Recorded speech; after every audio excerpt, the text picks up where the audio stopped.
दोस्तों, हमारे घर के किचन के गैस में कई बार फ्लेम आधी आती है, कम आती है, आधे पोर्शन में आती ही नहीं है। भाई कॉमन प्रॉब्लम है और इसका सॉल्यूशन बहुत ही सिंपल सा है जो लोग कई बार नहीं करते। सीधे बर्नर को निकालना है, बर्नर को उठाना, निकाल के थोड़ा सा पानी से भी आप चाहें तो क्लीन कर सकते हैं, नहीं तो उससे भी सिंपल होता है।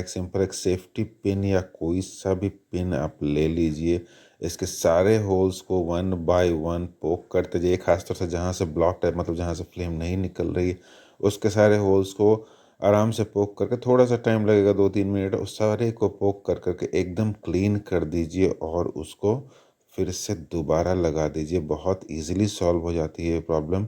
हाँ, इसके बाद भी अगर प्रॉब्लम होती है तो फिर उस केस में फिर मैकेनिक या जो भी है वो उसके पास आपको जाना पड़ सकता, मतलब उसको बुला के करवाना पड़ेगा। लेकिन नॉर्मली ये फ्लेम की प्रॉब्लम सॉल्व हो जाती है और उसके बाद बर्नर पूरी तरह से ऐसे जलता है फर्स्ट क्लास। पहले ऐसा था और क्लीन करने के बाद इसके बाद